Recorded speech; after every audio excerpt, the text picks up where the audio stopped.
మీ personal interviews మరియు వ్యాపార ప్రకటనల కొరకు ఈ నెంబర్ని సంప్రదించండి. హాయ్ హలో నమస్తే, నేను మీ కట్టా కార్తీక్. సరస్వతి భూములు మీ అందరికీ తెలుసు కదా. జగను షర్మిల కొట్టుకున్నది ఈ భూముల కోసమే. పల్నాడు జిల్లాలో ఉంటాయి ఈ భూములు. ఈ భూములు అసలు నిజంగా జగన్వేనా అని చెప్పేసి అప్పట్లో ఆంధ్రప్రదేశ్ డిప్యూటీ సీఎం పవన్ కళ్యాణ్ కూడా దాని మీద సందర్శించడం, దాన్ని రివ్యూ చేయడం మనంతా చూసాం. కానీ చివరికి తేలింది ఏంటంటే దాంట్లో 76 ఎకరాలు ప్రభుత్వ భూములు, మిగతాది కూడా రైతుల నుంచి అనేక హామీలు ఇచ్చి ఆ రోజు భూములు రాపించుకున్నారు, హామీని నెరవేర్చలేదు. ఇప్పుడు ఆ భూములన్నీ వెనక్కి తీసుకుంటున్నట్టు తెలుస్తూ ఉంది. ఆంధ్రప్రదేశ్ డిప్యూటీ సీఎం పవన్ కళ్యాణ్ జగన్కి మరో షాకు ఇచ్చినట్టు కూడా దీన్ని బట్టి అర్థమవుతోంది. దాని మీద మరింత విశ్లేషణ తీసుకునే ప్రయత్నం చేద్దాం. దీని మీద పూర్తి వివరాలని మనం తెలుసుకునే ప్రయత్నం చేద్దాం. మనతో ఉన్నారు ప్రముఖ సామాజిక రాజకీయ విశ్లేషకులు చంద్ర శ్రీనివాసరావు గారు. సార్ నమస్కారం. నమస్కారం కార్తీక్ గారు. పవన్ కళ్యాణ్ మరోసారి దెబ్బ కొట్టాడు. జగన్ ఎన్ని దెబ్బలు కొడతాడండి సార్? ఈ భూముల కోసం జగన్ షర్మిల కొట్టుకుంటే చివరికి ఆ భూములను గవర్నమెంట్ వెనక్కి తీసుకుంది. సార్ ఈ దెబ్బలే ఉంది సార్. అసలు ఆల్రెడీ చెప్పి జగన్ నిన్ను అదపాతాలని తొక్కపోతే నా పేరు పవన్ కళ్యాణ్ కాదు, నా పార్టీ జనసేన కాదని చెప్పాడుగా. అప్పుడు దెబ్బ కొట్టాడు, ఇంకా కొడుతూనే ఉన్నాడు. అదే తొక్కపోతే అంటే ఇదే దాంట్లో భాగంగా ఒకటి అధికారాన్ని అతని దగ్గర నుంచి తీసుకోవటం, 11 సీట్లకి పరిమితం అవటం, ప్రధాన ప్రతిపక్ష హోదా కూడా లేకుండా చేయటం. ఆ తర్వాత అతను చేసిన తప్పుల్ని అతను 5 సంవత్సరాల పరిపాలన ఒక్కొక్కటిగా బయటకు తీస్తున్నాడు. గతంలో ఎవరు ఆ ప్రయత్నం చేయాలో ఆ దమ్ము ఆ గట్స్ ఉండవు. ఇతనికి ఏం స్వార్థం లేదు కాబట్టి కాకినాడ పోర్టు కాడి నుంచి జాతీయ స్థాయిలో ఇష్యూలు చేస్తున్నారు. సరే, ఆ పాయింట్ తీసారు కాబట్టి నేను చెప్తున్నాను. అటవీ సంపద అక్రమ రవాణాని అడ్డుకున్నాడు, బియ్యం అక్రమ రవాణాని అడ్డుకున్నాడు. అవునండి. ఇప్పుడు సరస్వతి భూములు వెనక్కి లాగేసుకుంటున్నాడు. అధికారాన్ని తీసుకోవడమే కాదు, ఆర్థికంగా కూడా జగన్ ని దెబ్బ కొడుతున్నాడా పవన్ కళ్యాణ్ అంటే? మీరేమంటారు? ఆర్థిక మూలాలు కూడా దెబ్బతీస్తున్నాడు అన్నగా. అంతేగా. అంటే అది న్యాయపరంగా తీసుకుంటే సంపాదించుకుంటే దాని జోలికి ఎవరు పోరు. అక్రమ మార్గాల్లో ప్రభుత్వ సొమ్ములు తీసుకుంటే ఎవరిదైనా తప్పే. ఇప్పుడు లలూ ప్రసాద్ యాదవ్ ఉన్నాడు, 133 కోట్ల దానా స్కామ్ ఇప్పటికీ ఆయన్ని ఏదిస్తానే ఉంది. ఇప్పుడు అధికారంలో ఉండి ముఖ్యమంత్రిగా ఉండి చివరికి గడ్డి స్కామ్ లో ఇరుక్కున్నాడంటే ఏం చెప్పండి. కనిమోలు ఏంటి, స్పెక్ట్రమ్ 2G స్పెక్ట్రమ్ అప్పుడు తెలుసు కదా మనకి. వీళ్ళంతా వీళ్ళందరూ కాంగ్రెస్ హయాంలో ఎంత అవినీతి ఆరోపణలు వచ్చినాయి. సరే, ఎవరు ఏ పొజిషన్ లో ఉన్నతమైన పొజిషన్ లో ఉన్నా వాళ్ళ మీద ప్రభుత్వాన్ని సొమ్ము స్వాధీనం చేసుకోవటం, బ్యాంకుల నుంచి దోపిడీ చేసేసి అక్రమార్గాల్లో తీసుకుని ఎగ్గొట్టడం, ఫ్యాక్టరీలు పెట్టి ఫ్యాక్టరీ లేకుండా చూపించడం, ఇవన్నీ కూడా దేశాన్ని ప్రభుత్వాన్ని మోసం చేసినట్టే. అంతే కదా. ఇప్పుడు ఆంధ్రప్రదేశ్లో మీరు చెప్పినప్పుడు సరస్వతి ఇండస్ట్రీస్, పవర్ ఇండస్ట్రీస్ స్వర్గీయ వైఎస్ రాజశేఖర రెడ్డి గారి హయాంలో ఈ పవర్ ప్రాజెక్ట్స్ అనేవి తీసుకున్నారు. అవన్నీ కూడా భారతి గారి విజయమ్మ గారి పేరు మీద ఉంది. అంతే కదా. అవును కదండి. కార్తీక్ గారు మీరు చెప్తే దీంట్లో మాచివరం మీరు అన్నట్టు పల్నాడు అంటే వెనకబడిన జిల్లా. పాపం అక్కడ ఉన్న వాళ్ళు చాలామంది పేదవాళ్ళు వ్యవసాయం మీద ఆధారపడి ఉన్నారు. దాంట్లో తీసుకుంది ఎంత మనం ఈరోజు చూస్తే కనుక 1160 ఎకరాలు దాదాపుగా కొనుగోలు చేశారు. కొనుగోలు చేసిన తర్వాత పట్ట ఉన్నాయి లెక్కలు. దాంట్లో ఏంది, చాలామంది పేదవాళ్ళకి మధ్యతరగతి ప్రజలకి చాలా తక్కువ రేట్లకి కొన్నారు. 5 లక్షలు, 8 లక్షలు, 4 లక్షలు. అంటే ఉద్యోగాలు ఇస్తాం, మీ చేత పరిశ్రమలు పెట్టిస్తాము, మీకు జీవనోపాధి కల్పిస్తామని చెప్పి. ఇప్పుడు 14 సంవత్సరాలు అయింది. ఏమన్నా పెట్టారా? నిరుపయోగంగా ఉన్నాయి. అది కూడా ఏంటి, 1132 ఎకరాల్లో రైతు నుంచి కొనుగోలు చేస్తే 956 ఎకరాలు మాత్రమే పట్టా భూమి ఉంది. మిగతా 76.33 ఎకరాలు చుక్కల భూమి. తెలుసు కదా, ఎస్ఐన్ భూమి కింద ఉంటది. ఇది రైతులకి ఇస్తామన్న బెనిఫిట్ ఇకపోగా రైతులు అడిగినందుకు 2019 అధికారంలో వచ్చిన వైసీపీ పార్టీ జగన్మోహన్ రెడ్డి గారు ఆ పిన్నెల లక్ష్మారెడ్డి తెలుసు కదా, జైలుకి వెళ్ళి వచ్చాడు మొన్న. ఆయన బాంబులు వేసి వేటకడవలు దాడులు చేసి రైతుల్ని అక్కడ భూములు ఇచ్చిన వాళ్ళని భయభ్రాంతికి గురి చేశారు సార్. ఇది ఎక్కడ అటవీకి న్యాయం? కరెక్టే కదా. అంటే ఆ ప్రభుత్వం ఉంది కదా అని చెప్పేసి మేము చెప్పింది వినాలని. సరే, వీళ్ళన్నా వచ్చిన తర్వాత ఏం చేశారు, 2019లో మొత్తం అధికారులని అక్కడ అటవీ భూమి ఉన్నా లేకపోతే కాలువలు, కొండలు, కోనలు ఏది వదల. అంటే విపరీతంగా పర్మిషన్స్ ఇచ్చేసుకున్నారు. నదుల్లో ఉన్న నీటిని కూడా మైనింగ్ లీజులు, నీటి కేటాయింపులు అన్ని కూడా జగన్మోహన్ రెడ్డి గారు వచ్చిన తర్వాత ఇచ్చుకున్నారు. ఇచ్చుకున్న తర్వాత రాజ్యం అయింది వాటిని ఆయనకి.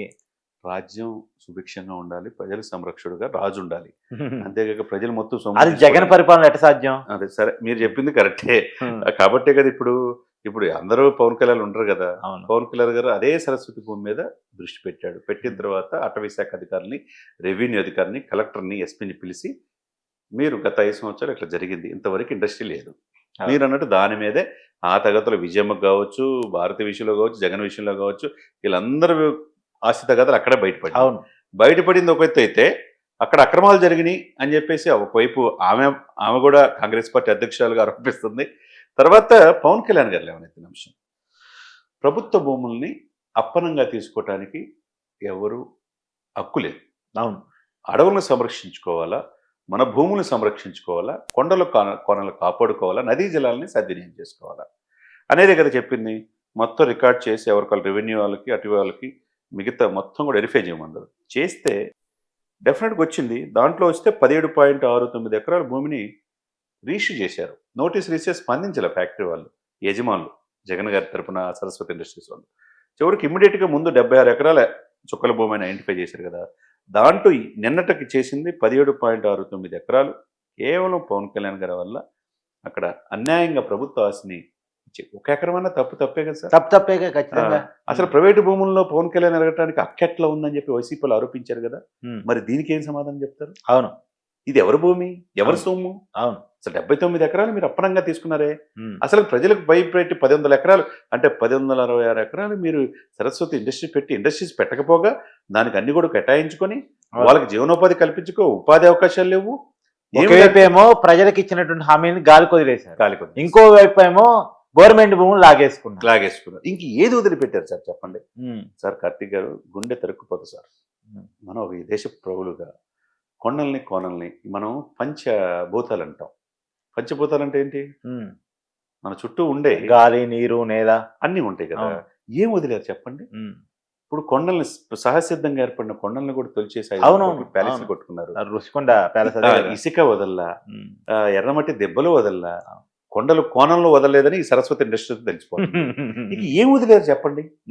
స్వచ్ఛమైన గాలి పీల్చుకోవడానికి కూడా లేదు కదా. ఇటువంటి తీసుకొచ్చేసి ఇష్టం వచ్చినట్టు చేస్తే ఎట్లా? ఎవరిలో ఏదో దీన్ని అదుపులో పెట్టాలి కదా. ఈరోజు పవన్ రాకతో జగన్మోహన్ రెడ్డి గారు తన సొంత వ్యాపారాల కోసం ప్రభుత్వ ఆస్తిని ఏ విధంగా అసైన్ భూముల్ని స్వాధీనం చేసుకున్నాడు అనేది లెక్కల్లో తేలింది కదా.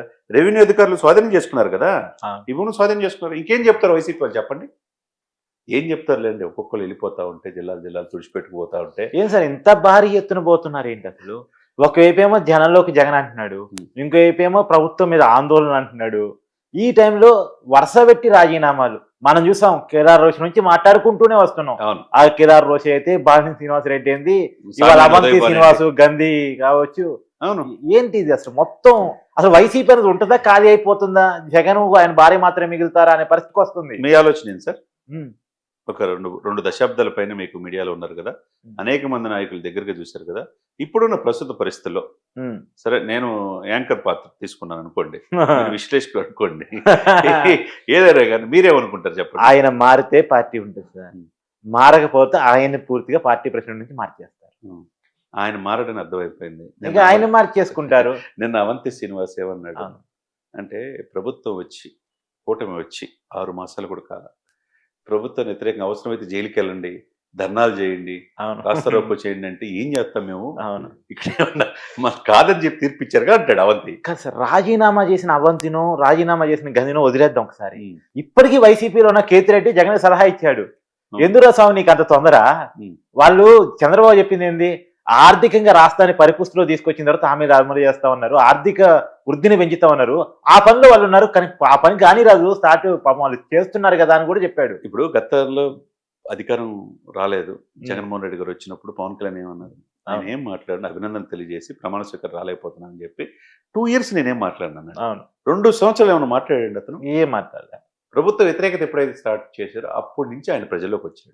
అవును కదా. కాబట్టి ఈ కూటమి కనీసం 2 సంవత్సరాలు టైం ఇవ్వాలి కదా. మీరు చేసిన అప్పుల్ని 1,00,000 కోట్లు ఇప్పుడు 2.5 కోట్లు 2 కోట్లు సార్, 1 సంవత్సరం టైం ఇవ్వాలి. 1 సంవత్సరం కూడా టైం ఇవ్వకుండా అంతా అయిపోయింది. ఇంకేంది రాష్ట్రపతి పాలన పెట్టండి, లేకపోతే వీళ్ళ మీద దించేసేయండి, లేకపోతే ఈ అని చెప్పేసి అంటే కరెక్ట్ కాదు. ఏదేమైనా కానీ ఇవన్నీ స్వయంకృతాపరాధం. ప్రతి జిల్లా నిన్న అన్నట్టు నిన్న అవంతి శ్రీనివాసు వీళ్ళంతా ఏంది హార్డ్ కోరు, ఇష్టం వచ్చినట్టు మాట్లాడు పవన్ గారిని క్షమాపణ కోరుతున్నారు. ఇప్పుడు చిరంజీవి గారు నాకు రాజకీయ పక్షి పెట్టారని అవంతి శ్రీనివాస్ అంటున్నాడు. అవును, అదే నిజమే కదా విధంగా అది. నన్ను మోసం చేశాడని కరణ్ ధర్మశ్రీ, కరణం కాదు, కరణం జగన్దే తప్పు అన్నాడు. ఆయన ఇంకా బయటకు రాలా. ఈయన భీమవరం గ్రంథి శ్రీనివాస్, గాంధీ సినిమా. ఇక యేసురత్నం గారు అని చెప్పి ఎమ్మెల్సీ అనుకుంటా ఆయన గుంటూరు, ఆయన కూడా బయటకు వచ్చే. మేకతోటి సుచరిత మాజీ హోంమంత్రి, అవును. ఆమె కూడా బయటకు వచ్చారు. ఇంకెవరు మిగులుతారు సార్ ఈ పార్టీలో? అది చివరికి సార్ రాజకీయ సన్యాసం తీసుకోవడానికి రెడీ అవుతున్నారేమో కానీ ఏ పార్టీలో రానిపోతే వైసీపీలో ఉంటానికి మాత్రం ఇష్టపడట్లేదు. లేదు. ఇక ఈ లెక్కన ఏంటంటే కాంగ్రెస్ కొద్దిగా అవకాశం ఉంటుంది. అవును, ఇది ఏంటంటే ఇక్కడ ఖాళీ జనసేనలో టీడీపీలో లేవు. అవును. వీళ్ళ బండబూతులు తిట్టిన వాళ్ళకి తీసుకుంటే మళ్ళీ ప్రజలు హర్షించరు. ప్రసాద్. అదే సమయంలో ఆల్టర్నేట్ ఏంటంటే కాంగ్రెస్ పార్టీ ఉంది. లెఫ్ట్ పార్టీలు అంటే మనుగడ కోల్పోయారు. అవును. ఇక వైసీపీ ఉండే పరిస్థితి కనపట్ల. ఉమ్. కాబట్టి జగన్మోహన్ రెడ్డి గారికి గడ్డు కాలమే అనేది మనం అనుకోవాలా. ఆయన మారాలని మనం కోరుకుందాం. ఉమ్. ప్రజలు కూడా కోరుకుంటుంది మనం చెప్పాం. అవును. ఆయన మారకపోతే ఆయన్నే మార్చే మార్చే పరిస్థితులు ఆంధ్రప్రదేశ్లో ఉన్నాయి. థ్యాంక్ యూ సార్, థ్యాంక్స్ అండి.